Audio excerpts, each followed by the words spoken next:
Today I'm going to make my mother's recipe of seafood gumbo. Now I have started here. This is what some people call a roux.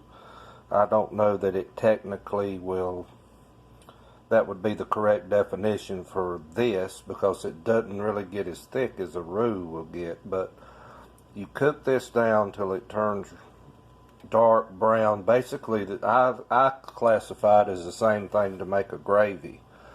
But this is 1 cup of canola oil. You can use olive oil. I have seen people use Crisco. I don't know how it would be with lard. I've never tried that, but this is canola oil. My wife, she wants to be healthy. So olive oil, canola oil, any of that will work. But 1 cup of olive oil to 2/3 of a cup of self-rising flour that has been sifted. And what I'll do is let this cook over medium to low heat till it starts to brown, and it takes roughly about 45 minutes. And I will say, if you're going to try to do this recipe, allow yourself plenty of time, because this does take a while. If you do it correctly, if my memory's right, it takes anywhere from 4 to 5 hours from start to finish. But it is great. We love it. And when I'm done, this pot will be just about almost full to right here. And this is an 8-quart Regalware Dutch oven. And bought this off of eBay. I love this pot. My grandmother's got 2 identical to it that she bought brand new, and back in the probably 50s, late 40s, I guess. And this pot makes some of the best chicken and dumplings you've ever put in your mouth. Maybe someday I'll do that too. But anyway, I'm going to come back later. I'm going to put this on pause, and when I get to adding the other ingredients to it, and I'll probably at the bottom of the page type up a list of all the ingredients. If you don't want to watch the video, if you want to fast forward it or whatever, but I'm going to try to record this from start to finish, the steps anyway, and that way you can see it. But I do hope you try it and let me know if you like it. And I'll be back shortly when this is browned more. Okay, and I'm back now. This has been about 45 minutes, and you can see that it is browned. It's not real thick, it's runny. But basically all we want to do here is establish a base. Okay, now to this, I'm going to add 1 large onion and 2 stalks of celery. Pardon me just 1 minute. Okay, now I'm back. That's 2 stalks of celery, 1 large onion. You will add this. And then to this, we are going to add, this is roughly about 2 pounds of okra. Now, we are here in the South. We call it okra. Retake this one. This is a little better. Thought I would just bring this to your attention. I'm about halfway through, and I noticed this is real gummy, dry, sticky, whatever you want to call it. And you would probably be tempted to add water at this point. Don't do that, because it will make a genuine mess. We're going to add water and some other ingredients here in just a moment, but just continue to let it wilt down. And I have it on my stove. It says number 4, and that is on the low side of medium. So you want to keep this over relatively medium to low heat and let it wilt down. And then in about 10 more minutes or so, we're going to add our next ingredients. So I'll see you then. Okay, and we're back. I've got about 3 minutes left, but I was going to show you.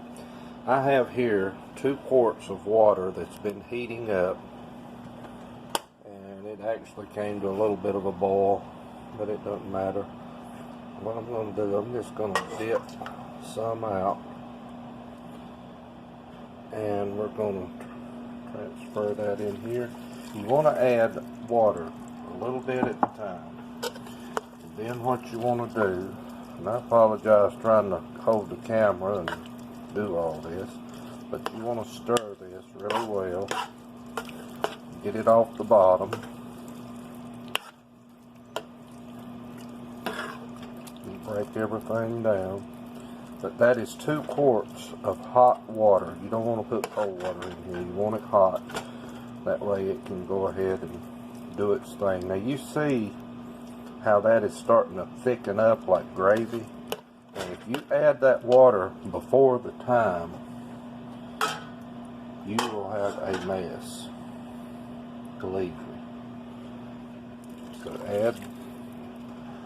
Now on my mom's recipe, she calls for adding a cup at a time. I'm not that patient with it. I'm gonna go a little more than a cup. That's probably about a cup and a half.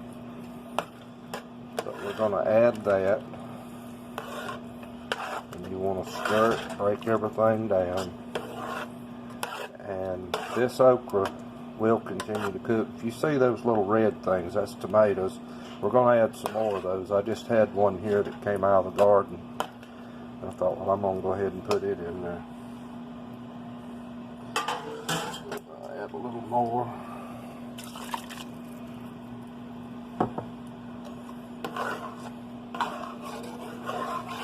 Break this down. And pardon me for just a moment. Okay, I went ahead and added the rest of it. I'm going to stir that in good.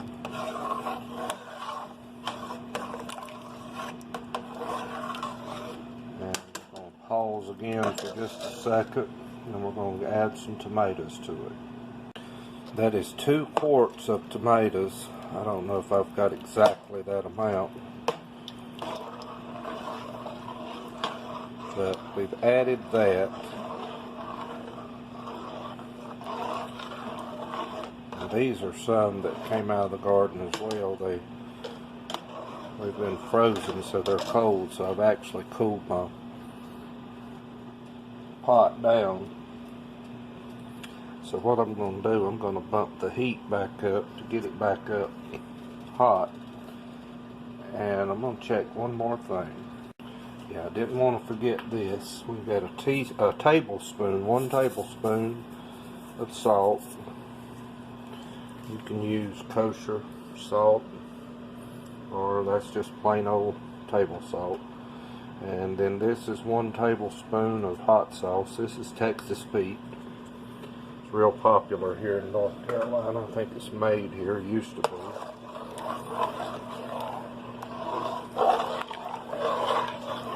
And we'll stir this real good.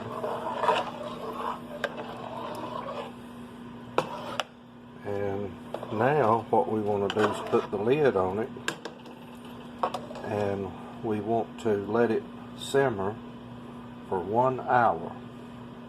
So it's 7 o'clock now here, and I will see you back at 8.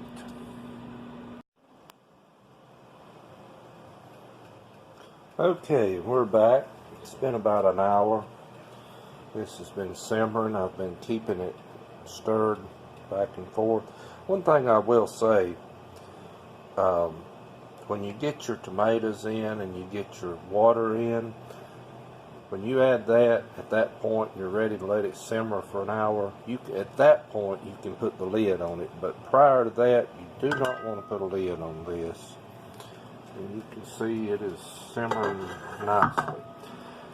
Now at this point we're going to start adding our crab meat. I have 4 cans that has been drained. This is real crab meat, by the way.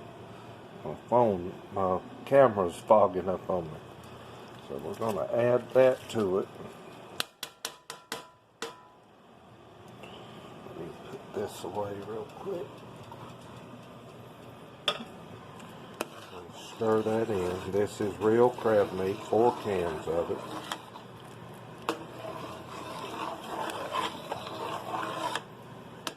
You want to stir good on that bottom so that it doesn't stick. I'm going to walk away from this a minute. There we go. Now I have 2 pounds of large shrimp that has been deveined and peeled. I'm going to add that. I'm going to add this a little bit at a time because I don't want it to overflow my pot. And you do want the tails off, by the way, on the shrimp.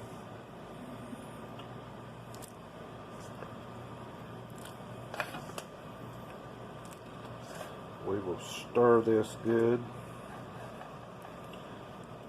And I have one secret ingredient. Highly top secret. Let me wash my hand off right quick.